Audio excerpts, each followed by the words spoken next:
Ok,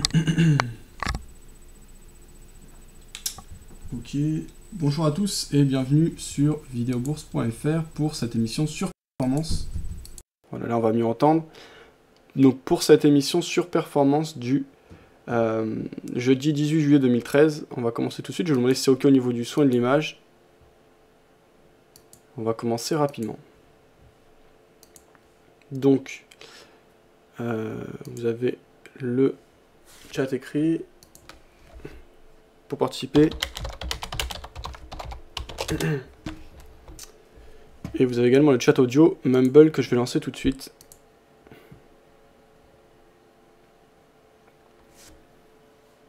Donc hier on avait reçu Adrien Raymond, c'était très intéressant. Vous avez le replay de l'émission d'hier qui est dispo. Je vais vous mettre le lien pour ceux que ça intéresse.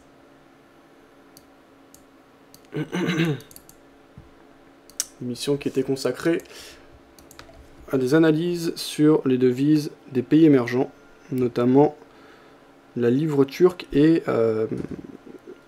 le rand sud-africain. Je ne suis pas spécialiste de cela, mais c'était tout à fait intéressant. Donc Adrien Raymond de FXM avait bossé toute l'après-midi hein, quand même, hein. Il faut se rendre compte de la qualité de ce qui nous est proposé. Pour nous proposer des données concrètes sur sa vision des choses, nous donner des scénarios possibles. Voilà, je vous laisse le lien. Au plus bas annuel et même Par rapport à ça. Ok. Donc, ce jour, moi, je suis toujours vendeur de CAC 40, le CAC 40 qu'on va avoir ici, en graphique journalier, avec une très belle bougie de hausse. Donc, le CAC qui monte beaucoup. On avait pris position à la vente sur cette ligne verte. Donc, vous voyez, au départ, la dynamique était baissière. On a eu une phase de repli, les vendeurs qui revenaient. Donc, je regrette absolument pas pour l'entrée qui était assez cohérent. C'était en ligne également avec ma lecture fondamentale des choses. Et derrière, les acheteurs sont bien revenus. Le marché continue de bien monter. Donc, tant mieux pour les acheteurs. Bravo à eux. Moi, pour ma part, j'ai sorti 2 tiers de ma position. Il me reste désormais 1 tiers que je sortirai si on casse les précédents plus hauts. Donc, pour le moment, on a cassé les 61.8. Donc, le scénario que j'ai joué ne s'est pas du tout observé et n'a pas du tout été validé. C'est ça le trading. En tout cas, j'ai absolument aucun regret par rapport à cette prise de position, puisqu'initialement, on a une bonne impulsion baissière. J'ai un biais baissier, une vision baissière par rapport à ma vision fondamentale. On rentrera peut-être plus en détail plus tard. J'ai un signal technique franc, avec un beau retour des vendeurs. Je prends la position à la vente, donc il n'y a absolument aucun regret. Derrière, j'ai tort. J'ai pris mes responsabilités en prenant les pertes. Cette position pour le moment se passe mal, mais est très bien gérée. Alors, autre position en cours, c'est le dollar face au yen japonais. Donc on a eu une belle correction durant les mois de mai et début juin. Ensuite, phase de retour des acheteurs. On a retesté l'ancien support oblique haussier, tracé en noir, qui a joué un rôle de résistance. On voit les acheteurs qui ne parviennent pas à garder ce marché en main et les vendeurs qui tentent de revenir. Belle impulsion, prise de position à la vente. Et derrière, là, pour le moment, on a plutôt des acheteurs qui essayent de revenir. Donc, on est dans de l'hésitation et pour le moment, on perd, puisqu'on est rentré à 99.047 et on est actuellement à 100.61,8. Alors, idem que sur le CAC 40, si ça se passe mal, je sortirai en 3 fois 1 tiers, avec un premier point de sortie qui est à 101.65. Si les vendeurs reviennent, eh bien, je prendrai mon bénéfice en cas de retest des précédents plus bas, ou avant, si jamais on a des grosses tendances à se retourner. Donc, pour le moment, là, ces deux positions sont en perte. On a 202 € de perte sur les deux positions ouvertes, ce qui amène notre équité à 10 230 €. Je vous rappelle que c'est un compte qui avait été ouvert avec 10 000 € le 24 juin dernier. Donc actuellement, si on fermait tout maintenant, on serait en profit de 2,3% par rapport au compte. Donc on voit l'intérêt de prendre les profits d'un coup et de sortir en plusieurs fois. Donc là vous voyez, un bénéfice a été pris sur l'or, 505 €. D'ailleurs on a pris 2 pertes sur le CAC, une de 19 €, une de 51 €. Donc voilà, ce n'est pas les scénarios idéaux pour le moment, puisque on a 2 positions en cours en perte, mais au niveau de la gestion c'est irréprochable, et au niveau des signaux j'ai absolument aucun regret, donc ça c'est le trading. Voilà, donc je vous rappelle le but dans le cadre de cette émission, c'est de surperformer le CAC 40 à long terme, c'est pour ça que ça s'appelle surperformance. Pour le moment ça n'est pas le cas, puisque depuis le 24 juin, le CAC 40 a pris plus de 5%, peut-être même avec la grosse hausse du jour, on est à plus de 6% aujourd'hui, alors que nous si on coupait tout maintenant, on serait qu'à plus 2,3%. Ceci dit, le but ça va être de le surperformer sur du long terme, c'est un concept qui va durer sur des années, en tout cas c'est fait pour ça, donc on verra, en tout cas pour le moment je suis pas non plus mécontent des résultats, tout a été respecté comme je l'ai dit. Alors, ce qu'on va faire, déjà je vais faire un petit point sur le chat écrit, ça on avait vu. On fait du surplace sur le dollar yen et Genesis. Ça bougera bien à un moment ou à un autre. Hein. Je suis pas pressé par rapport à ce compte du tout. C'est vraiment pas un compte qui est là pour cumuler les positions, ou en prendre, etc. Donc même si les positions doivent durer des mois, ça durera des mois. Voilà, en trading, je crois que c'est vraiment important ça de s'enlever de la tête que plus on trade, plus on gagne. C'est loin d'être le cas. Maintenant on peut partir sur des stratégies plus court terme. Moi-même quand je suis en réel, souvent je suis sur le très court terme. En tout cas il faut savoir ce qu'on fait, ce qu'on veut, quand appliquer les choses, quand ne pas trader aussi. Mais vraiment prendre une position, la gérer, c'est de l'adrénaline, donc ça attire. Surtout quand on débute, on a besoin de faire beaucoup de choses, etc. Après à terme je pense qu'il faut se focaliser sur le rendement, le gain concret à long terme, ce qu'on peut en faire, etc. Et pour ça en fait c'est pas du tout plus on va prendre de position, plus on va gagner.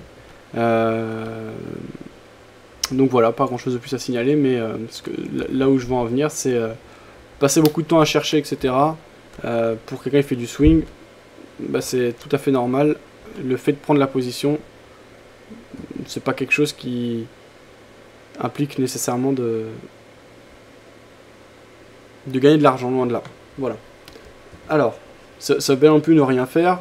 Après là actuellement de toute façon moi je swing parce que j'ai d'autres projets en ce moment, j'ai pas d'argent à consacrer au trading en réel par rapport à l'achat d'un appartement là très récemment, j'en aurai de nouveau à la rentrée, donc là je reprendrai plus sur du plus court terme. Voilà, après je comprends que quelqu'un qui consacre sa journée uniquement au trading sera plus tenté par le court terme. C'est pas pour ça qu'il gagnera plus d'argent d'ailleurs que quelqu'un qui fera du swing. On verra ça en tout cas sur le long terme. Alors, le gaz flambe, disait Phil. On ira voir ça, ok. News Trader qui disait Fabien, j'ai vu que tu sponsorises Any Option, ça veut dire que je peux trader les options en toute confiance. Je suis nouveau pour info, si j'ai des problèmes, je te contacte donc. Alors, News Trader, non, pas du tout. Les brokers qui sont affichés sur le site, quand tu vas dans le comparatif, etc., ils sont pas forcément tous régulés, etc. Donc je t'invite à aller regarder la régulation, les listes noires de l'AMF et pas mal d'autres choses. Voilà, donc en aucun cas tu peux me tenir responsable de quoi que ce soit. Moi je fais mon travail au niveau de la mise à disposition des informations de l'AMF, au niveau de la prévention, quand les gens viennent me poser des questions, etc. Donc là en l'occurrence Any Option, j'ai plus exactement en tête, mais si tu vois qu'ils sont pas régulés, ne va pas chez eux. Privilégie des brokers plus gros, plus costauds, mieux régulés, plus solides. Voilà. Donc tu me dis... Ouais, de toute façon, la manière dont tu parles, je pense que c'est plus une provocation que tu fais par rapport au... Puisque je pense pas du tout que tu es débutant, puisque tu me dis bien, si j'ai des problèmes, je te contacte. En fait, c'est que... En fait, tu veux me faire dire que je mets sur mon site aussi des brokers pas sérieux. Tout à fait, c'est le cas. Quand tu as la partie comparatif, mon but c'est de regrouper tous les courtiers, absolument tous, et de les comparer, de montrer ceux qui sont réguliers et ceux qui ne le sont pas. Laisser de la libre expression sur le forum par rapport à ça. Voilà, après, chacun prend ses responsabilités, sachant que tout est transparent, toutes les informations sont disponibles sur le site. Voilà, News Trader. Alors... on va regarder un peu ce qui s'est dit ce jour, ce qui s'est passé, ce qui s'est dit en salle de marché. On va essayer d'avancer. Donc ce jour, Bourse de Paris, le CAC 40 termine en grande forme, plus 1,44%. On va faire le point. La Bourse de Paris termine en grande forme, plus 1,44%. La Bourse de Paris a terminé en nette hausse jeudi, galvanisée en fin de séance par le dynamisme de Wall Street et de bons indicateurs américains. L'indice CAC 40 a gagné 55,77 points à 3927,79 points dans un volume d'échange faible de 2,7 milliards d'euros. La veille, il avait gagné 0,55%. Il est repassé au-dessus des 3900 points pour la première fois depuis début juin, après une première moitié de séance un peu poussive. Après des débuts un peu lents, le marché parisien a accéléré, bien porté par les indices américains qui continuent leur chasse au record, et après 2 bons chiffres américains dans l'après-midi, à savoir le recul inattendu des inscriptions hebdomadaires au chômage aux États-Unis pour la semaine close le 13 juillet et le bond inattendu de l'indice de la Fed de Philadelphie à 19,8 points pour juillet, a souligné Andrea Tueni, analyste chez Saxo Bank. Ces bons indicateurs et des résultats d'entreprises globalement encourageants, tant aux États-Unis qu'en France, soutiennent les marchés européens qui reprennent leur marche en avant, a ajouté M. Tueni. Parmi les valeurs de la cote parisienne, les bancaires ont progressé en dépit de l'abaissement des notes de Société Générale, plus 4,28% à 29,11 euros, et Crédit Agricole, plus 5,29% à 7,12 euros, par l'agence de notation Fitch. Crédit Agricole a aussi profité d'un relèvement de recommandation. La note de BNP Paribas, plus 1,78% à 44,9 euros, est en revanche restée inchangée. Publicis a connu une hausse, plus 3,37% à 59,8 euros, après l'annonce d'un bénéfice net en hausse de 15% au premier semestre. Salut Pedro, ça va? Ça va et toi? La forme? Ouais, nickel. T'as des positions actuellement?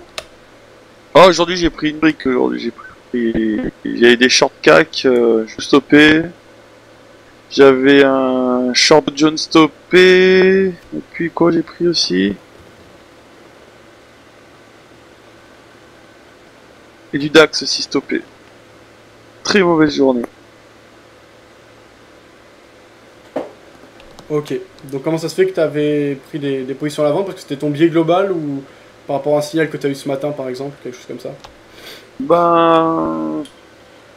Comme, je sais pas si tu te rappelles, j'avais plutôt des biais aussi sur indice. Mais bon, on était sur résistance. Je voyais une correction quand même malgré tout.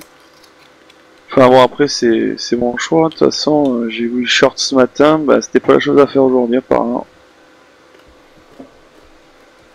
En plus, les SSI ils étaient au max vendeur. Je sais pas pourquoi, j'ai voulu jouer aussi le biais vendeur et puis je me suis trompé quoi. Ben, ça arrive. D'accord, ok. Ça faisait un petit moment que je travaillais 3880. Je me suis dit bon, il a du mal à passer et je voyais vraiment pas. Je voyais vraiment pas les USC depuis aujourd'hui, mais bon, bah, comme quoi, c'est quand tu attends pas que ça arrive. Effectivement, sur le Dow Jones, là, on a cassé les précédents plus hauts et on est maintenant sur des plus hauts historiques. Ouais, c'est impressionnant. Bah là, ce serait assez intéressant d'acheter. En tout cas, moi, si je devrais rentrer, ce sera à l'achat. Maintenant, je vais pas le faire parce que je suis déjà exposé là sur mon dollar yen. Donc voilà, j'ai pas d'argent à consacrer à ça, mais pour moi, je serais acheteur. Hein, on vient de casser les précédents plus hauts, donc là, il y a rien à dire. Hein, même si je suis de biais plutôt pessimiste, bah, force est de constater ce qui se passe. Donc, il n'y a pas de problème pour moi pour acheter maintenant. Je suis d'accord. Pour moi, ça va à 16 000 le dos. Hein. Là, on y va tout droit de toute façon. Maintenant, pour acheter, faut attendre un repli, peut-être quelque chose, mais bon. Ok. C'est assez incroyable. Alors, sur le chat écrit, je vous rappelle que vous pouvez participer gratuitement par audio via Mumble. Vous avez Malgré bien tout, en droit CAC de qui passe de fuel, mais bon. Ça prouve qu'il est vraiment faible. Hein.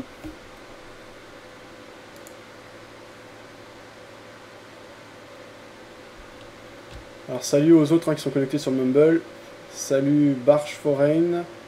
Salut Over. Salut Mips. Et salut Remstar.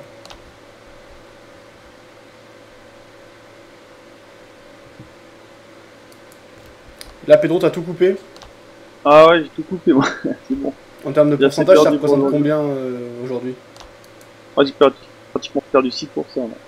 D'accord. Et donc ça, ça met du temps à les rattraper 6% ou combien de journées de trading classique tu mets pour rattraper 6% de perte? Bah, ça va être difficile à te dire. 6% c'est énorme, je me suis quand même pas mal explosé aujourd'hui, comparé d'habitude, et bon, ça a mal tourné, donc... Après, j'ai géré, hein, j'ai stoppé à temps. Je veux dire, j'ai pas stoppé mes... Exemple, sur le CAC, j'ai stoppé tout de suite à 3900, hein, j'ai pas attendu plus haut.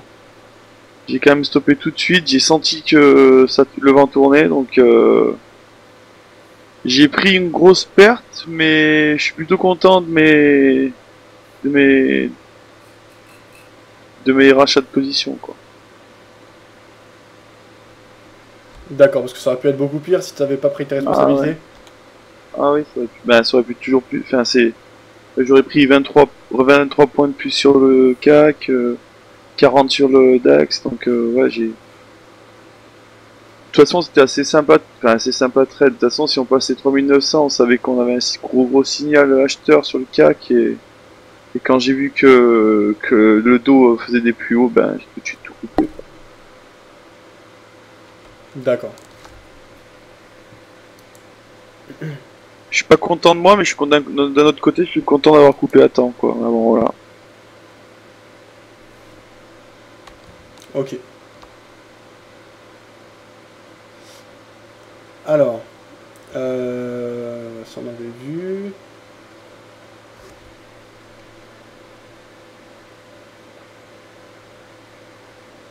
Ça on avait vu. Phil qui laissait un lien. Robert.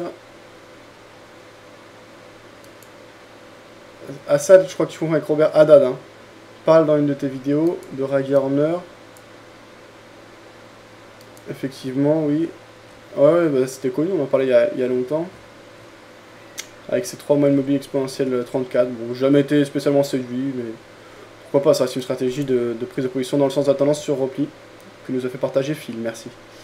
Pivot dealer qui disait à Genesis, Roof, si ça passe les 100 pour 65, ça va faire mal.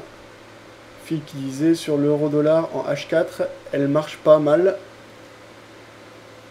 Genesis qui disait je me tiens prêt. Phil disait Nicop t'es là. C'est toi qui as donné le lien ce matin. Oui c'est moi. Salut Phil. Le lien sur quoi? Vers Raggy Horner ou un autre Phil? Phil qui laissait une vidéo. Conférence sur le meilleur stop loss. Ok. Merci pour le partage. Merci. Merci Phil. Ok. Parfait. Pourquoi tu utilises ça en ce moment Nico là la stratégie de Raggy Horner? Nous on va continuer à prendre nos news. Alors on a lu ce qui s'est passé en France. Je pense que ça fera la même chose en Allemagne. On lit ça. Francfort termine tout sourire grâce aux États-Unis. La bourse de Francfort a clôturé en hausse jeudi, soutenue par des indicateurs encourageants aux États-Unis qui ont aidé à compenser la publication par l'éditeur de logiciels professionnels SAP de résultats trimestriels jugés décevants. À la clôture, l'indice vedette DAX a gagné 1% à 8337,09 points, tandis que le MDAX des valeurs moyennes a progressé de 1,43% à 14 205,3 points. La place francfortoise s'était accordée 0,65% la veille, profitant d'une intervention du patron de la Réserve fédérale américaine, Fed, Ben Bernanke, qui avait réaffirmé que l'état de l'économie américaine et surtout de l'emploi justifiait encore une politique monétaire très accommodante. A l'instar des autres bourses mondiales, le DAX a fait un bon accueil jeudi en début d'après-midi à un recul inattendu des nouvelles inscriptions hebdomadaires au chômage aux États-Unis qui ont baissé plus que prévu au courant de la semaine close de 13 juillet. Parmi les autres indicateurs américains dévoilés au cours de la séance, l'activité manufacturière de la région de Philadelphie, nord-est des États-Unis, a nettement accéléré en juillet pour le deuxième mois consécutif. Du côté des valeurs, SAP, donc je rappelle qu'on est toujours dans la publication des résultats, a ouvert jeudi la saison des résultats financiers en Allemagne, a inquiété en faisant part des difficultés persistantes en Asie. Son titre a reculé de 1,11% à 57,03 €. Si leur groupe a mieux fait que prévu en termes de bénéfices et de chiffre d'affaires trimestriel et a confirmé sa prévision de bénéfices opérationnels pour l'année, il a déçu en revoyant à la baisse sa prévision de croissance de vente de logiciels. Le conglomérat industriel ThyssenKrupp a terminé premier du tableau en hausse de 3,68% à 16,91 € sur fond de rumeurs persistantes concernant une possible vente de son acierie déficitaire au Brésil au deuxième groupe sidérurgique du pays, Companhia Siderúrgica Nacional, CSN, lors des prochaines semaines. Les valeurs bancaires ont également été recherchées, Deutsche Bank s'accordant 2,85% à 34,61 €, suivi par Commerzbank en hausse de 1,83% à 6,46 €. Donc voilà ce qu'on avait.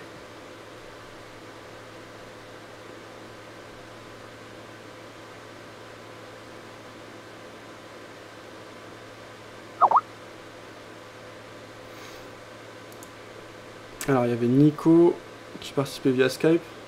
Vous avez également mon Skype au-dessus du cadre de diffusion de l'émission et vous pouvez suivre les résultats de mon compte à tout moment. Salut Fab, je suis là mais je n'ai rien posté. Ok Nico. Ah bah apparemment donc c'était pas toi qui parlais sur le chat écrit. Bon bah en tout cas si tu m'entends Nico c'est bizarre, s'il y a quelqu'un qui utilise ton pseudo, merci de me le dire sur Skype, comme ça je vais le virer. Voilà. Alors, on va continuer à suivre ce qui se dit, notamment par rapport à Wall Street si possible.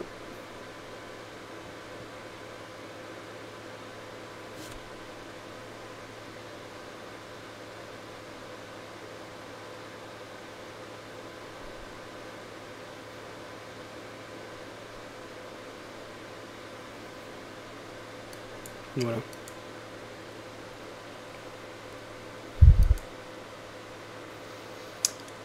Bourse, Wall Street a des niveaux records grâce à de bons résultats et à Bernanke. Wall Street évoluait à des niveaux records à la mi-séance jeudi grâce à de bons résultats d'entreprise et aux propos rassurants du patron de la Banque centrale américaine. Le Dow Jones gagnait 0,66% et le Nasdaq 0,21%. Vers 16h GMT, 18h HEC, l'indice vedette Dow Jones Industrial Average avançait de 102,86 points à 15 573,38 points. S'il termine à ce niveau, il battra un nouveau record. Le Nasdaq à dominante technologique, qui a enregistré mercredi un nouveau plus haut en presque 13 ans, progressait de 7,64 points à 3617,64 points, et l'indice élargi Standard & Poor's 500 de 0,57% à 1690,57 points, également en route vers un nouveau sommet. Alors que la session des résultats bat son plein, les indices sont portés par les performances de quelques grands groupes.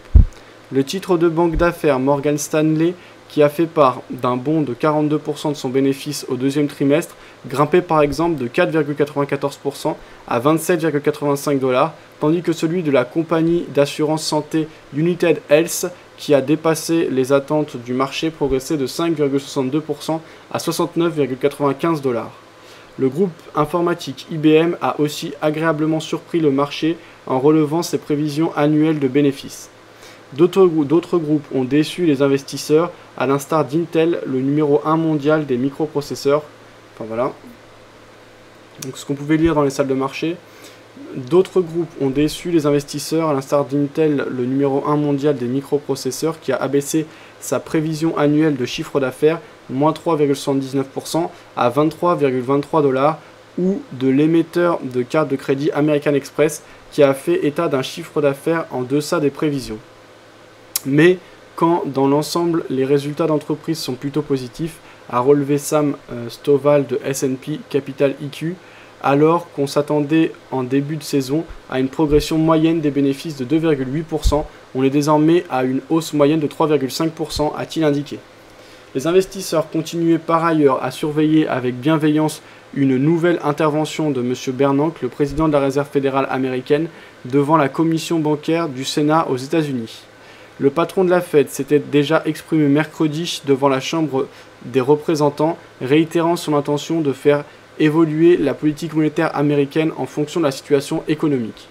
Et il redit ce matin que la Fed a bien l'intention de garder les taux d'intérêt très bas aussi longtemps que nécessaire, qu'elle ne va absolument pas s'engager dans une politique offensive de resserrement des taux directeurs avant très longtemps, a souligné M. Stovall.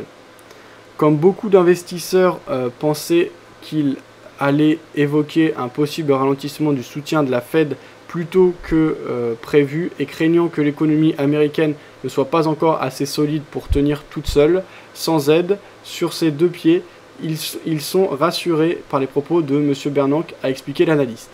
Les investisseurs pouvaient aussi se réjouir d'un recul inattendu des nouvelles inscriptions hebdomadaires au chômage aux États-Unis la semaine dernière et d'une nette accélération de l'activité manufacturière de la région de Philadelphie, nord-est des États-Unis, en juillet. Parmi les valeurs du jour figure aussi Dell, le groupe, bon après ça va moins nous intéresser. Donc voilà ce qu'on pouvait lire par rapport à l'actualité. Donc les chiffres concrets qui ont été annoncés et publiés ce jour, les voici. Donc on a les chiffres du chômage, 334 000, on les attendait à 344 000, les chiffres précédents étaient à 358 000. Philadelphie Fed Manufacturing Index, donc tombé à 19,8, chiffre attendu 8,5, chiffre précédent 12,5. Là on a eu Berlin qui a parlé à 16h30, qui était plutôt rassurant. Donc vraiment une journée 100% positive au niveau des publications. Ce qui a joué dans le sens du dollar et des marchés actions. On voit ici le Dow Jones qui casse ses précédents plus hauts historiques.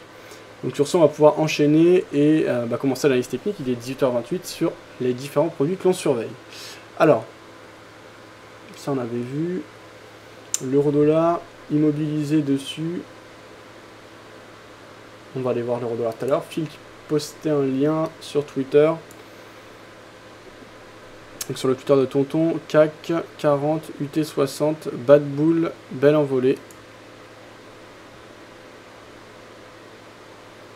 C'était une figure harmonique qui était postée.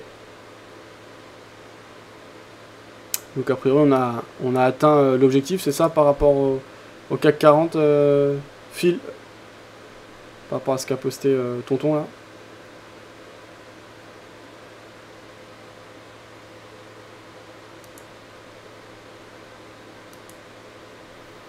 Voilà, je partageais. C'est vraiment un outil formidable, hein, Twitter. Avant, je ne maîtrisais pas bien. Vous pouvez me suivre hein, facilement. Je vous laisse le lien sur le chat écrit pour ceux que ça intéresse vers mon Twitter.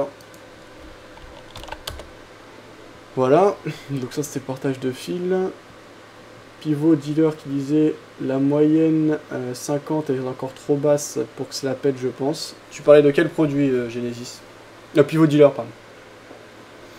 Genesis prolonge la moyenne mobile 50 avec une trendline, grosso modo.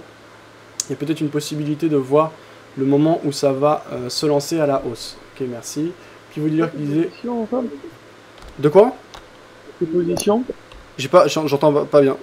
Tes positions, s'il te plaît, t'as toujours vendeur sur le dollar yen avec un mini lot. Actuellement, je perds plus de 100 points. Je suis rentré à 99,04. On est actuellement à 100,60.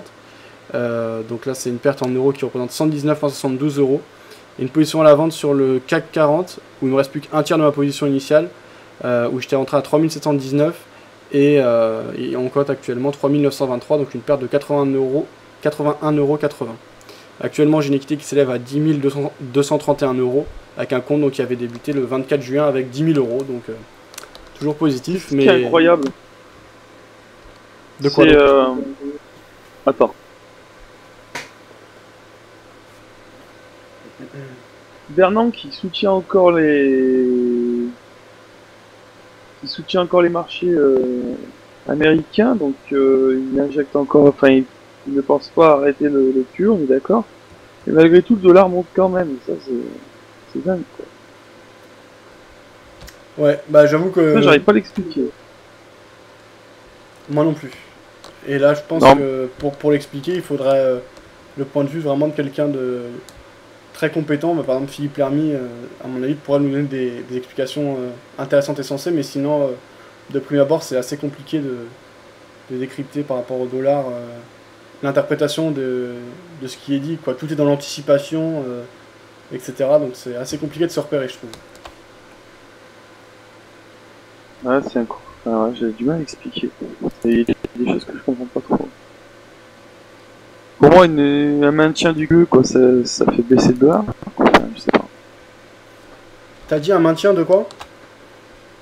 Un maintien du programme du QE envers les actions américaines, enfin envers les marchés américains, ça fait injecter forcément du dollar. Donc pour moi, c'est un dollar qui baisse, quoi, forcément. Dans la logique des choses, mais je sais pas, c'est pas du tout ce qui se passe, donc je me trompe. Bah on en parlait hier avec Adrien Raymond là. Ah, j'ai pas écouté, j'ai écouté. Ouais, bah ouais, il avait une version intéressante, mais c'est pas non plus plus que ça, quoi. Parce qu'après c'est le yen qui est plutôt vendu face au dollar ou le dollar? Enfin, je vais voir. Ouais, c'est possible aussi qu'on ait une réponse par rapport Au yen, bien sûr, parce que avec cette politique de dévaluation, ça a peut-être aussi amené pas mal de capitaux à se diriger vers le dollar. En fait, c'est pas spécifique au yen parce que la preuve sur l'euro, enfin, moi sur mon indice dollar, on monte, sur l'euro on baisse, et tous les autres on baisse. Donc c'est qu'il y a bien un problème. Enfin, qu'il y a un problème. C'est que les marchés interprètent pas ma logique comme ça, donc bon. Ok. Alors, ça on avait vu. Constamment nouvelle, grosso modo, peut-être une possibilité de voir le moment où ça va lancer à la hausse. Ok, merci, c'est juste une idée comme ça. Bonjour tout le monde, donc Nico qui était là. Pivot dealer qui disait dollar yen en M5. Qu'est-ce que tu voulais dire par rapport au dollar? Ah oui, d'accord. Par rapport à ce que je vous avais dit. Que disait salut Phil, tu parles d'un lien que j'ai posté sur DailyFX ce matin. C'est cohérent, merci Pivot dealer, ça donne une idée en tout cas. Il y a Nico qui a posté, que dealer qui disait il fait juste que ça reste dans ce mini range. Pour le live de Shell. Ok. Bah, si tu as un lien vers ce qui a été posté, un fil que tu veux nous montrer, n'hésite pas. On va enchaîner avec les études. Alors, dollar yen, ici en graphe journalier. Bon, on va tout reprendre, c'est pas très long non plus. Ok, donc dollar yen, dans quel contexte on est? Ce qui est important de retenir pour moi par rapport aux prises de position potentielles, c'est le contexte fondamental, donc qui est le suivant. Donc depuis septembre 2012, on a une banque centrale japonaise qui veut dévaluer sa monnaie et qui l'a fait avec brio. On a marqué des plus hauts le 21 mai dernier à 103,69. On était parti de niveau à 77,14. On comprend l'ampleur du mouvement par rapport aux enjeux que représente une telle variation de devises sur l'économie concrète. Depuis les plus hauts, bah bien sûr l'excès appelant l'excès, on a une belle correction de 38,2, mais finalement assez classique au niveau des ratios, mais en termes de variation assez importante. Donc depuis le 22 mai, on était à 103,74. Puis le 13 juin, donc 2 semaines, 3 semaines après, on était à 93,73. Ensuite, on est quasiment retourné vers les plus hauts. On a retesté donc l'ancien support oblique haussier qui avait conduit toute l'impulsion haussière liée à cette politique monétaire.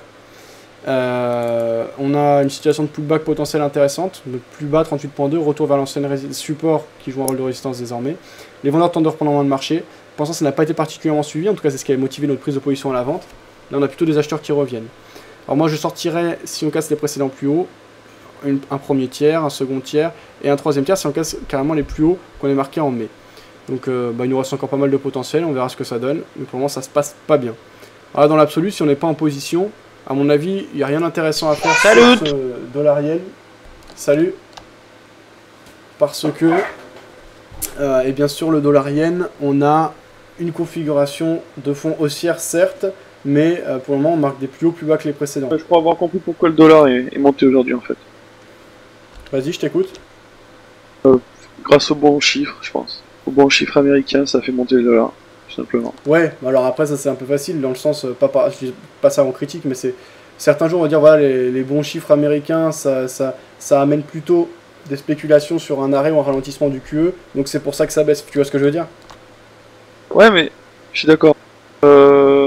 Mais comme Bernanke a déjà fait part de son maintien du QE, le marché il a déjà pricé. En fait, aujourd'hui, on a juste les marchés, juste les chiffres américains qui sont tombés, ça fait monter le dollar parce que les chiffres étaient bons. Puis, je pense que je l'explique comme ça, quoi. Je vois pas d'autre explication. Ouais, bah moi aussi ça me semble être logique ce que tu dis, y a pas de problème. Ce qui me dérange, c'est juste que bah c'est vraiment compliqué puisque tantôt, enfin, j'ai pas l'impression qu'il y ait, au niveau des particuliers en tout cas, qu'il y ait grand monde qui sache vraiment ce qui va se passer au jour le jour, quoi. On peut toujours dire après coup, ça s'est passé comme ça parce que, mais par contre, sur le coup, c'est toujours très compliqué, quoi. Ça se passe jamais de la même manière, d'une semaine à l'autre, quoi. Une semaine, les bons chiffres vont amener une hausse du dollar, et la semaine d'après, ça va amener une baisse du dollar. C'est assez compliqué de se repérer, tout est dans l'anticipation, on sait pas trop ce qui a été pricé, ce qui n'a pas été, enfin, moi je trouve ça très compliqué, mais bon. Non, tout à fait, hein. Moi-même j'ai du mal à... Ok, alors, donc oui, là, j'aurais pas grand chose à faire, hein. À la fois, la tendance haussière est toujours de mise, mais on a cassé le support oblique haussier et on ne marque plus haut que les précédents. Si on sort du triangle, je serais plutôt acheteur. T'as un triangle en quelle unité de temps? Tu le vois en daily? Ouais, un peu, mais... Ouais. délire avec les plus hauts du 22 mai. 21. Et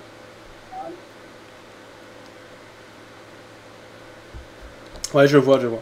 Mais pour moi, c'est un peu tôt pour le tracer, mais bon. Enfin, bref, on verra. Donc voilà, on est en impulsion haussière quand même à court terme, là.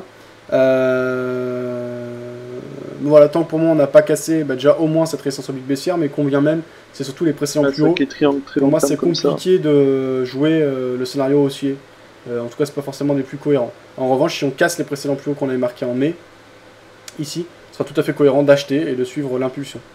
Tant qu'on est en dessous, pourquoi pas choper des tentatives de reprise du marché par les vendeurs. C'est en tout cas l'approche que j'ai. On n'a pas eu tout ça aujourd'hui, donc pour le moment en dehors du marché. Pourquoi choper ça? Parce qu'on peut se protéger de manière relativement serrée avec des objectifs beaucoup plus larges, donc avoir des ratios gain-perte intéressants.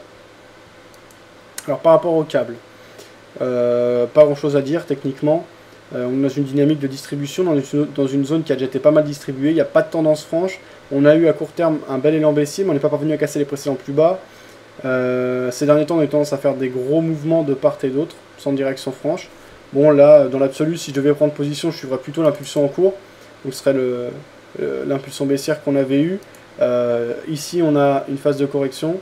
On commence à avoir un ralentissement. Donc, si on a une grosse bougie baissière, il va falloir qu'il revienne effectivement. Pourquoi pas shorter à ce moment-là? Pour le moment, il n'y aurait pas grand-chose à faire sur le câble, d'après moi.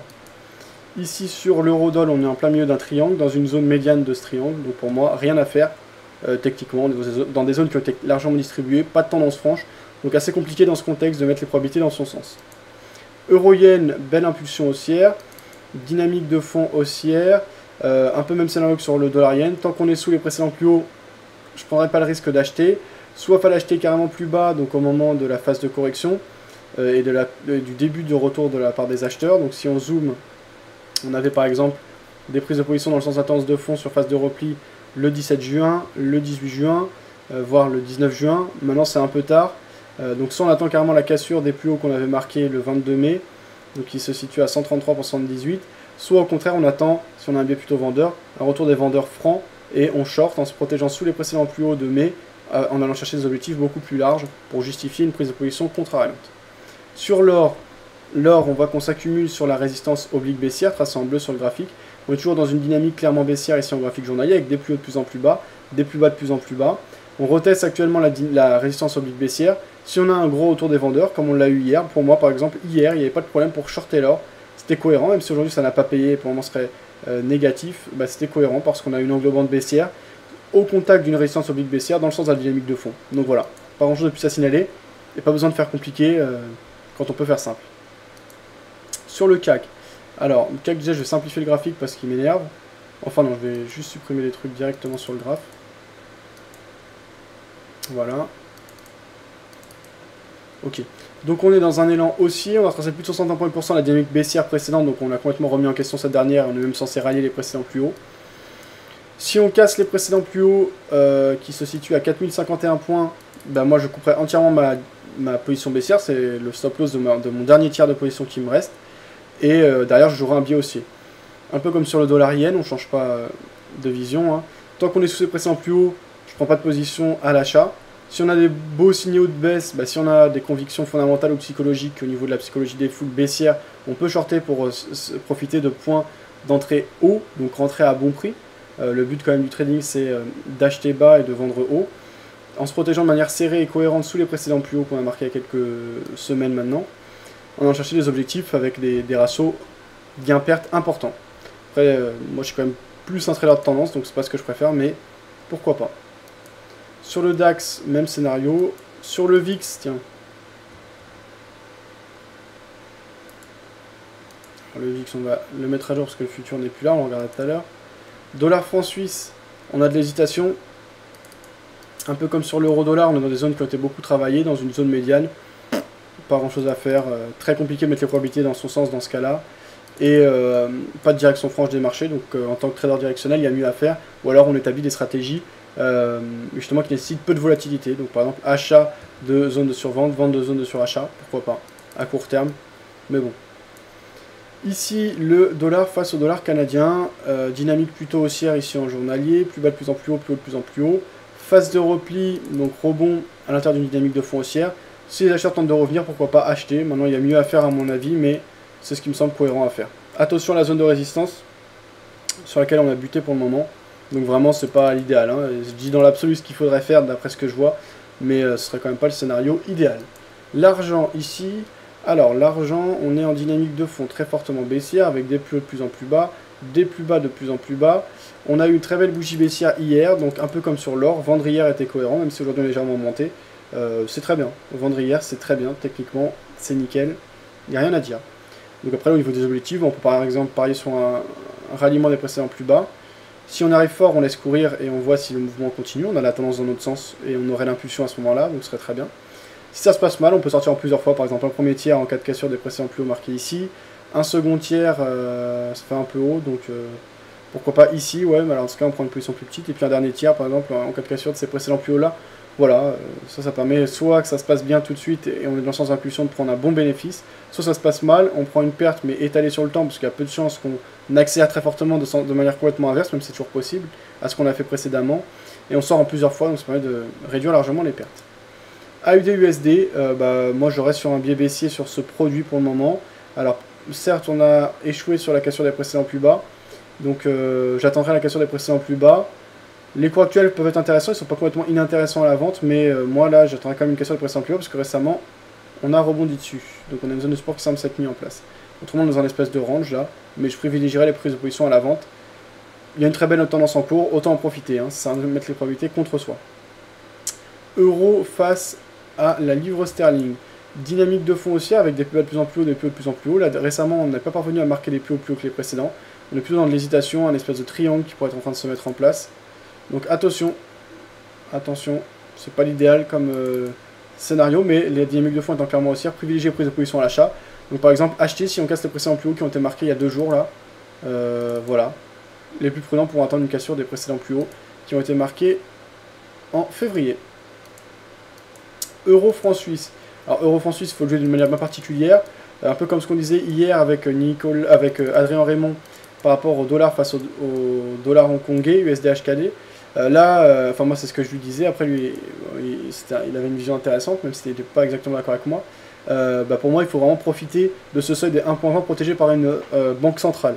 Une fois qu'on traite depuis un certain moment, on voit à quel point c'est dur de mettre les probabilités dans son sens. Et quand même, ce qu'on peut dire, c'est que quand on a une banque centrale derrière soi, c'est un avantage qu'on n'a pas tous les jours. En tout cas, qu'on n'a pas sur tous les marchés, sur tous les produits. On peut l'avoir tous les jours par rapport à l'euro-franc suisse, mais c'est quand même une aubaine hein, de pouvoir se protéger en dessous d'un seuil qui est protégé par une banque centrale. Et d'établir une stratégie par rapport à ça. Alors, à partir de là, on peut avoir de l'imagination, mais déjà, on sait que c'est 1.20 qui est protégé. On peut mettre à 1.1950 par exemple son stop loss. Et essayer de choper tous les points bas qui sont au-dessus des 1.20. Dès qu'on voit qu'ils ralentissent, on rachète.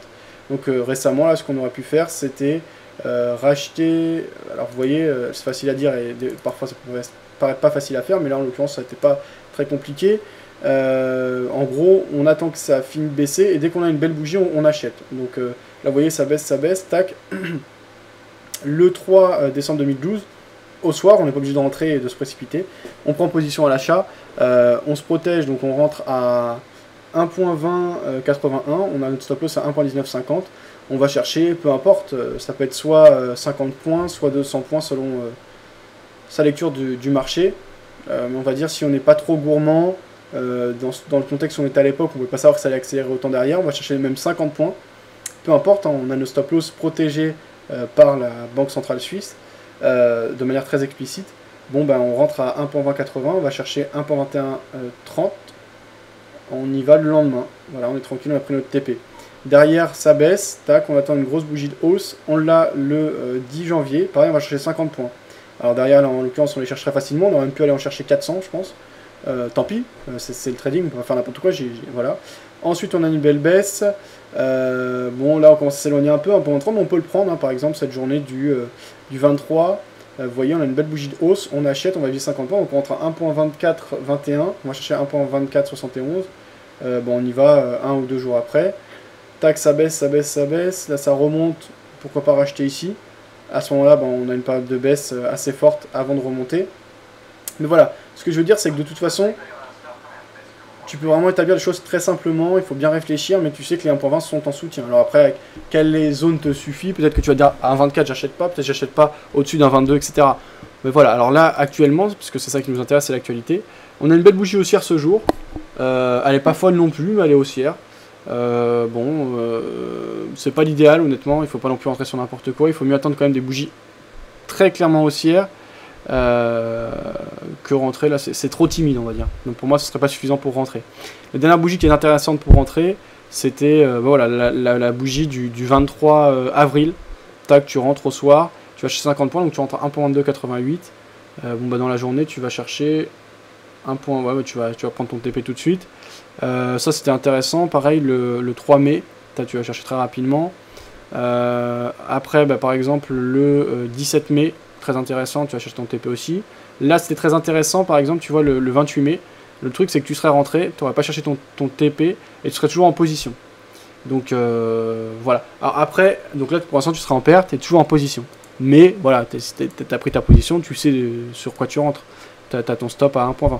Alors en plus de ça, ce que tu peux faire, c'est définir par exemple 1000 ou 2000 euros. Moi je dis ça par rapport à ma manière de gérer l'argent, mais après ça peut être... Mais par exemple, tu dis voilà, moi je mets 20% de tout mon capital sur cette paire et je suis même prêt à moyenner à la baisse. Donc tu réfléchis à des choses intéressantes, par exemple tu moyennes tous les 100 points, tant qu'on est au-dessus des 1.20, et quitte à sacrifier 10 000 euros, ou enfin selon par exemple 20% de mon capital, et je le joue tant que ce seuil n'est pas forcément remis en question, parce que c'est-à-dire qu'à un moment tu vas être dans la difficulté, mais par exemple tu te dis voilà, je vais jouer ce scénario, pour l'instant il n'y a aucun signe de faiblesse de la part de la Banque Centrale Suisse, et ben je vise par exemple une progression de 5% de mon capital. Une fois que j'ai fait ça, je passe à autre chose.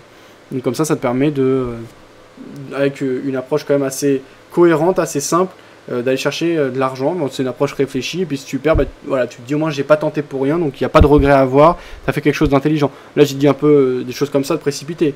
Mais pour dire voilà, on peut avoir plein de réflexions, il faut savoir ce qu'on veut, pas uniquement faire de l'analyse technique pour faire de l'analyse technique, ça c'est bien, mais c'est le travail des analystes.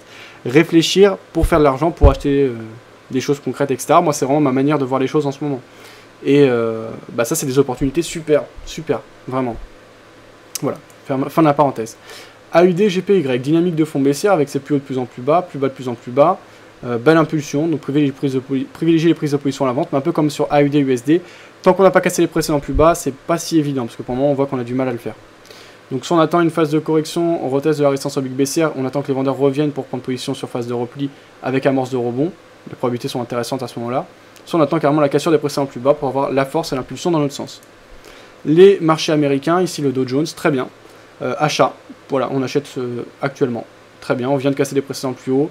Si ça se passe bien, voilà, par exemple, tu prends une position, alors tu vas chercher, voilà, c'est compliqué de faire des repères puisque tu es sur les plus hauts historiques, donc tu dis tu laisses quoi jusqu'à ce que ça ralentisse, et puis tu prends ton bénéfice en un coup, et si ça se passe mal, tu sors en 3 fois. Voilà, j'ai pas grand chose de plus à dire, c'est vraiment l'approche classique. On a eu plusieurs signaux techniques très intéressants qui ont parfaitement marché. Cassure de la résistance oblique baissière, là qu'on est monté. Cassure de la résistance horizontale, autre signal technique important, donc on peut laisser courir. Alors, le pétrole ici, toujours impulsion haussière intéressante, on vient de casser les précédents plus haut, pardon. Il faut regarder le pétrole sur autre chose. Si vous avez un graphique à me faire partager, pourquoi pas. Là, a priori, ce serait acheteur, même c'est sûr, il n'y aura pas de position à la vente, mais est-ce qu'on n'est pas proche d'une zone de résistance? C'est ce qu'il faut regarder. USD, HKD, c'est Phil qui le traite pas mal en ce moment. USD HKD, même scénario que sur euro franc suisse, à cela que on peut moins faire de court terme parce qu'on a un spread beaucoup plus haut que sur l'euro franc suisse, mais on achète les points bas tant qu'on est au-dessus des 7.45, 7.46. Très bien, on achète les points bas, on en a eu un récemment. On n'achète pas les points bas quand ils se présentent puisqu'on ne peut pas savoir que ça va se retourner, mais quand les gros mouvements d'impulsion haussière arrivent. Donc là par exemple ces derniers temps, vous voyez, on en a eu un le 7 juillet. Très grosse bougie haussière, très bien, on achète, là on est en gain. Après combien on va chercher, etc., c'est à définir, on vient d'en parler. Un point intéressant qu'on avait eu récemment, c'était le 28 janvier. On avait une très grosse bougie haussière ici. Donc on n'invente pas, c'est pas des choses, je veux dire, qui sortent de nulle part, ou alors on se dit en regardant le passé, voilà, j'aurais acheté à ce moment-là. Non, non, on attend les grosses impulsions, et une fois qu'elles se présentent, on les suit. Je dis on, c'est pas dans l'absolu, moi c'est ce que je ferais, voilà. AUD, CAD, beau scénario baissier, des de plus en plus bas, des plus bas de plus en plus bas. On a même cassé les précédents plus bas, ce qu'on n'avait pas fait sur AUD USD par exemple. Bonsoir Mips. Très belle bougie baissière ce jour, donc là vendre. Voilà, très bien. AUD CAD. Attention parce qu'on n'a pas cassé les précédents plus bas sur les autres paires relatives au dollar australien. Après c'est bien le dollar australien qui mène la danse puisqu'on a des comportements similaires sur toutes les paires relatives à cette devise. Mais là, bon, techniquement c'est très intéressant. Très forte pression, très forte dynamique baissière, plus de plus en plus bas, plus bas de plus en plus bas. Phase de correction, très belle bougie baissière, donc voilà, là on vend, c'est nickel. Là, moi chez Active Trade, j'ai un spread qui est de... De toute façon, je fais du swing, hein, mais qui est de 4, bon, même pas, 3 et quelques. Peut-être chez Wanda, on a encore moins, j'en sais rien. Voilà, c'est pas excessif, donc pour faire du swing, c'est excellent. Donc voilà. Là, par exemple, tu prends position, alors là, un scénario très bien que tu peux mettre en place, à mon avis. Prise de position à la vente, objectif ralliement des précédents plus bas qu'on a marqué le 12 juillet avec des plus bas à 0,9372. Si tu vois qu'on arrive dans cette zone des 0,9372, donc on va dire 0,94, hein, si tu vois qu'on ralentit, bah, tu prends ton bénéfice. Si tu vois qu'on arrive très fort, qu'on ralentit pas et qu'on casse, tu laisses courir. Si ça se passe mal, bah, voilà, tu sors un premier tiers en cas de cassure des précédents plus bas marqués hier, un second tiers en cas de cassure des précédents plus bas marqués le 10 juillet et un dernier tiers par exemple plus haut, puisque tu peux te permettre, vu qu'il n'y a plus beaucoup de positions en cours, au-dessus des précédents plus hauts marqués le 26 juin, voilà, par exemple. Alors, NZD, USD, eh bien, intéressant, plus haut de plus en plus bas, plus bas de plus en plus bas. Forcément, le dollar néo-zélandais est lié au dollar australien, ce sont des devises océaniques, donc comportement très proche. Privilégier les prises de position à la vente. Maintenant, on est actuellement sur une phase de repli, là le retour des vendeurs est timide, donc par exemple, vu qu'on vient de voir AUD CAD, autant privilégier AUD CAD, on a un signal beaucoup plus clair que sur ici NZD USD. Mais privilégier les prises de position à la vente, voilà, et l'impulsion en cours. Voilà, donc il n'y a rien qui est inventé. Alors là, nous actuellement, au niveau de la gestion du capital, on est déjà assez exposé, on n'a pas besoin d'aller chercher d'autres choses. Donc on garde notre position à la vente d'un mini-lot sur le dollar yen et notre position à la vente où il nous reste un tiers sur le CAC 40. Je vais regarder le VIX. Ensuite on va terminer avec les analyses, on passera à la lecture de quelques articles sur les blogs.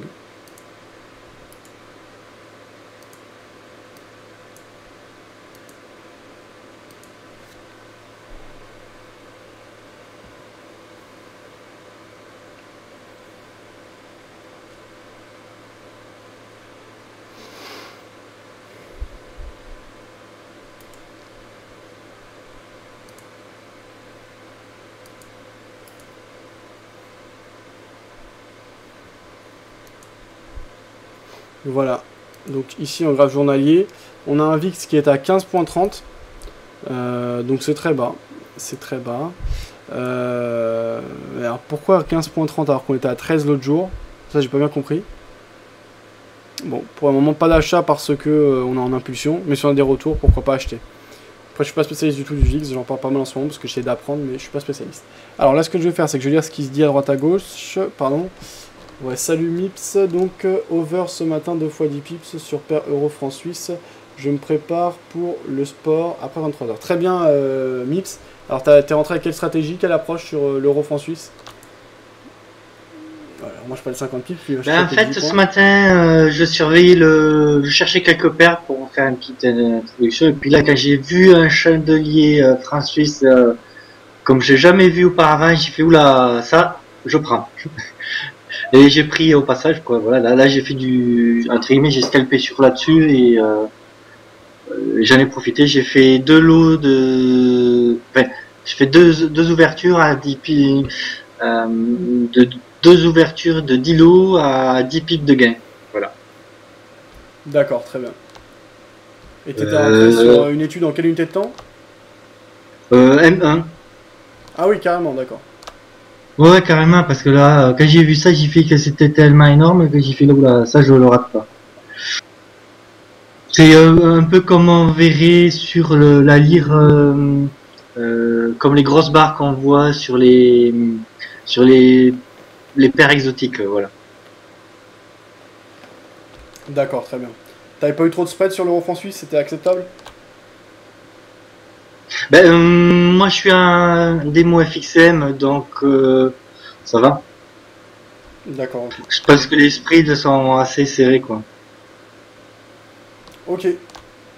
Bon, alors, sur le chat écrit, qu'est-ce qu'il se disait? Alors... Ça on avait vu, on a posté. Mais j'ai posté sur le live de Pixel. Pour le détail, il suffit d'aller voir le lien que j'ai donné sur le chat Mumble. Ok, je vais regarder. T'as mis le lien là? Oui.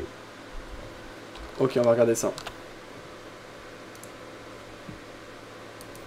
Donc le MyFXBook, on peut suivre les résultats, c'est un outil très pratique.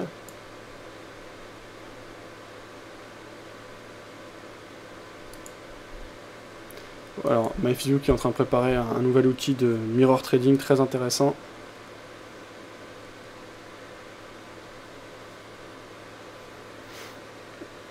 Alors, trade donc 521, il y a 80% de trade gagnant pour 19% de trade perdant, un facteur de profit de 0,55, 0,55, 10 week, 10 months, donc plus 33% ce mois, plus 5,91% ce jour. Ici, on voit ses positions donc sur l'euro franc suisse avec 3,4 points de perte, mais ce matin 2 fois 10 points de profit, donc assez intéressant. Je vous laisse le lien, pour l'instant c'est un compte qui est mitigé, mais bon, c'est toujours intéressant d'avoir le suivi d'un compte. Je vous laisse le lien. Farmer Swing hier. Genesis qui laissait un lien. C'est ça, j'ai fermé mon swing short CAC à 3190 avec une perte, mais j'avais allégé ma position hier, disait Nico. Quant à milliardaire éponge les dettes d'une commune, AFP, ça c'était en Allemagne. Un milliardaire allemand a joué les bonnes fées en offrant 2,1 millions d'euros à une commune de la région de Hesse, dans l'ouest, pour lui permettre d'éponger ses dettes. Voilà, donc une histoire intéressante, merci pour le partage Genesis. Je disais, CAC, ETE, Daily, invalidé, direction 16 000 points sur le Dow Jones, c'est fou. Genesis qui disait, et dire qu'au passage des 15 000 points, ça allait redescendre à 10 000, disait Genesis. Ça c'était qui? C'était le consensus qui disait ça ou t'avais un analyste en particulier qui disait ça? Alors, on va terminer par la lecture d'un, on n'aura pas le temps de faire plus, c'est déjà 19 h, d'un article sur les blogs. Bon, les 3 blogs principaux intéressants, c'est margincall.fr, enlil.com et le biais du trader. Alors, 20 ans de baisse des taux, part 2, ça on avait vu. Et maintenant, il y a la partie 3.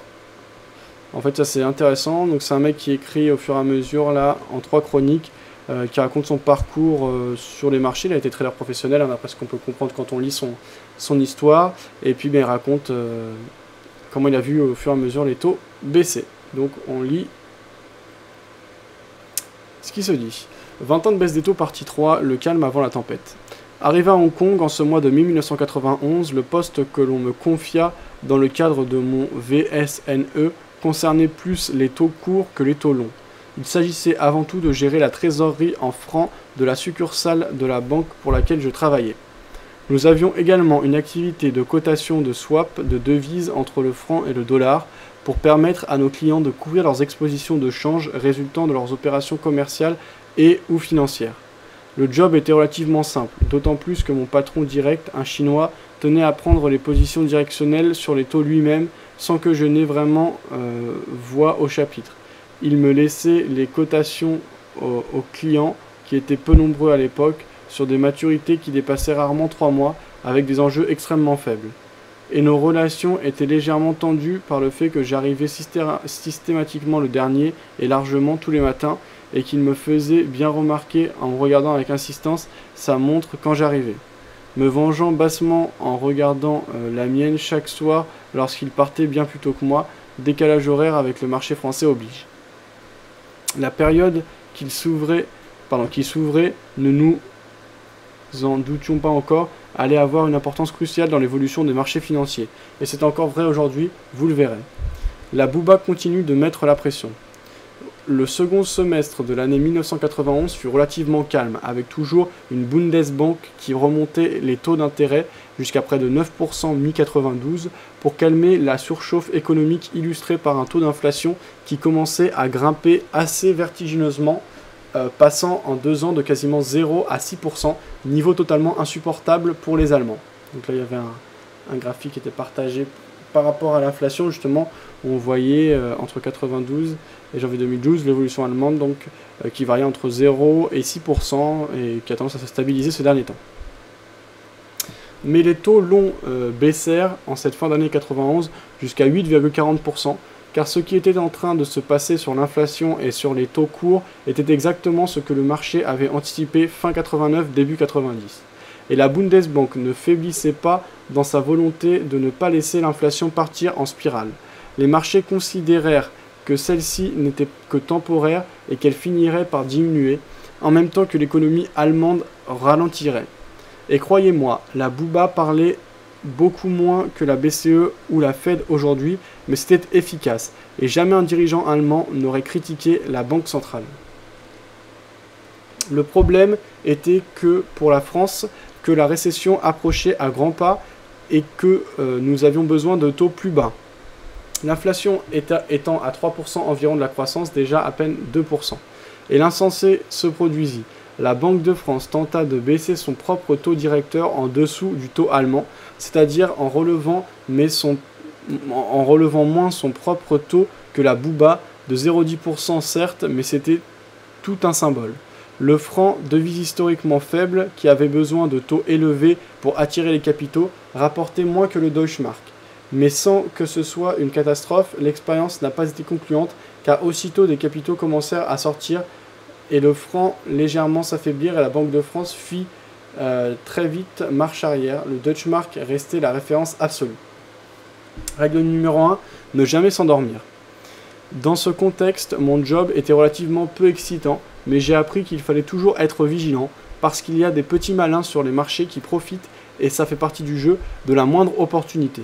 C'est ainsi qu'un matin, de bonne heure, vers 9h30, sans commentaire, un beau jour de septembre, une de mes contreparties bancaires me demanda un prix sur un swap entre FRF et USD en valeur J+3 pour une durée de 3 mois, alors que nous travaillons normalement en valeur J+2. Le prix de ce genre de swap dépend de l'écart de taux entre les deux devises sur la période considérée. Je repris donc les cotations de la veille, vérifia que rien n'avait bougé dans la nuit et lui annonça que le prix sur lequel il traita aussitôt, ce qui me mit la puce à l'oreille. Et là, horreur, comme nous étions un mercredi, la valeur J+3 repoussait le trade au lundi suivant, qui était le 2 octobre, ce qui repoussait la date échéance au-delà de la fin de l'année. Et il faut savoir qu'à l'époque, les tensions sur la liquidité en dollars à la fin de l'année conduisaient à une forte montée des taux pendant une semaine.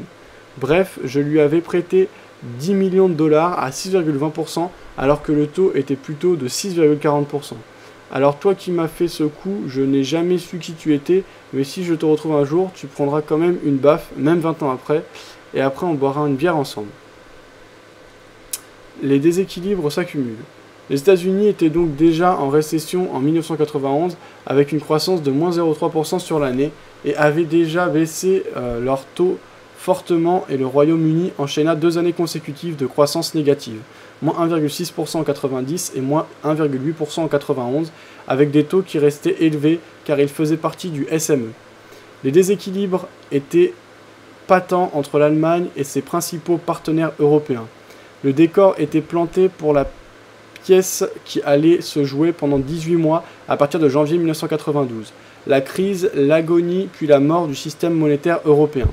Et le traité de Maastricht les fige dans le marbre. 1992 commence par un événement majeur qui façonne encore le marché aujourd'hui. La signature du traité de Maastricht qui instaure notamment une union économique et monétaire entre ses 12 membres avec création d'une monnaie unique au 1er janvier 1999 sous l'égide d'une banque centrale européenne. Afin de bâtir une monnaie viable et pour pouvoir adopter l'euro, les gouvernements de l'époque ont compris qu'il fallait rapprocher les économies européennes entre elles et ont pour cela adopté 4 critères. Petit 1. Le déficit public ne doit pas excéder 3% du produit intérieur brut, PIB, et la dette publique doit être inférieure à 60% du PIB. Petit 2. L'inflation ne doit pas dépasser plus de 1,5%, celle des 3 États membres où les prix sont les plus stables. Petit 3. Les taux d'intérêt à long terme ne doivent pas excéder plus de 2%, celui des États qui ont les meilleurs résultats en termes de stabilité des prix. Petit 4. Les taux de change entre les monnaies européennes ne peuvent pas dépasser les marges fixées. AM.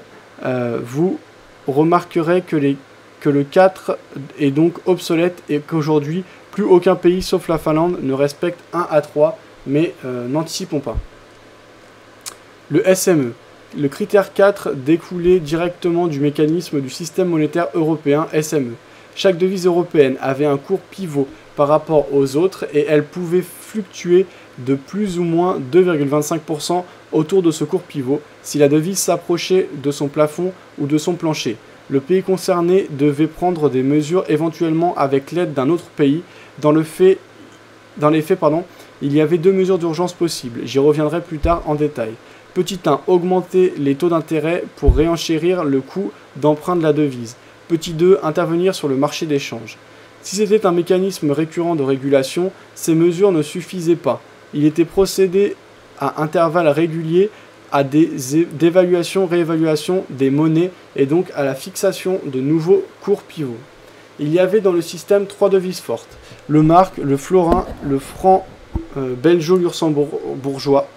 4 devises faibles, celles des pays qu'on appelait Club Med, le peseta, la lire, l'escudo et la drachme, la France et la livre étant jusqu'à là plutôt neutres. La couronne danoise, honnêtement, je ne me souviens pas du tout. Si l'on prend l'exemple de la peseta, on savait qu'elle dévaluait à intervalles réguliers de 3 à 4 ans de 8 à 10% en gros contre le Deutschmark. Pour compenser ce risque de devise, les investisseurs demandaient donc en compensation, un taux plus élevé sur les obligations espagnoles que les obligations allemandes, comme vous pouvez constater sur le graphique. Oui, c'est bien 8% de plus. Vous imaginez donc bien que la perspective à un horizon de 7 ans, que toutes ces obligations soient converties en une seule et même devise, rendait ces obligations très attractives, si les parités de change ne changeaient pas d'ici là. Et pour savoir, le marché a besoin de tester.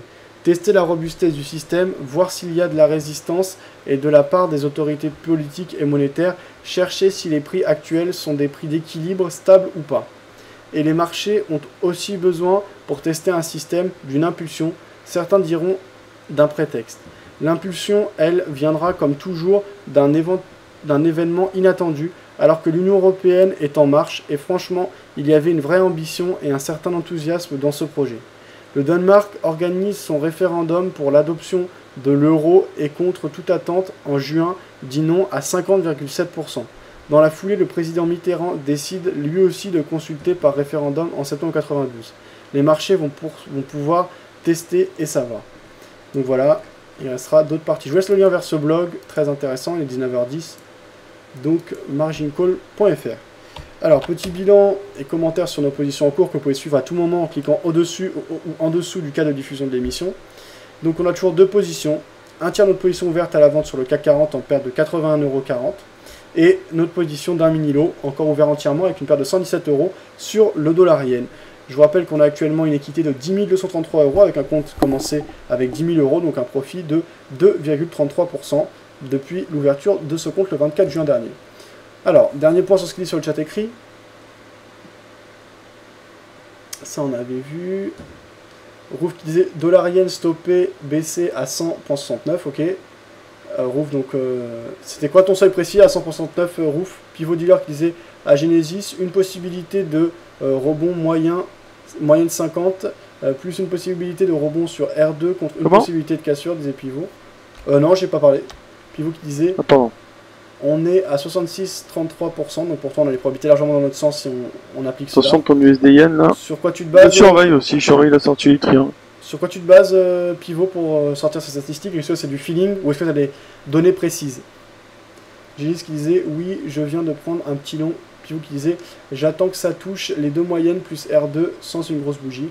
J'ai mis mon TP sur les plus hauts. Pivot qui disait, ok, bonne idée, mais je pense que si ça reteste, ça va peut-être casser plus haut. Mais bon, je joue la sécurité, t'as raison. Allez, bonne soirée à tous, bon trade. Je vous retrouve demain pour la dernière émission sur performance de la semaine à 18h. Donc de 18h à 19h. Ciao!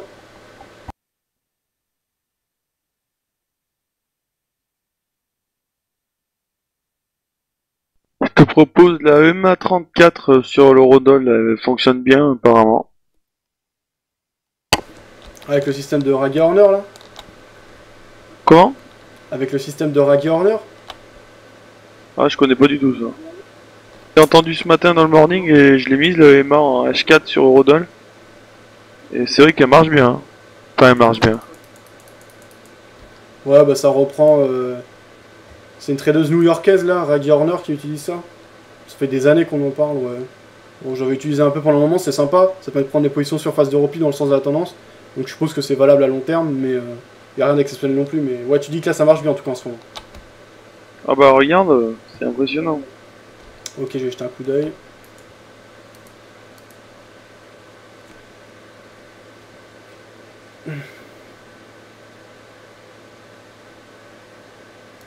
Je sais pas comment elle l'utilise avec clôture de bougie ou pas, mais...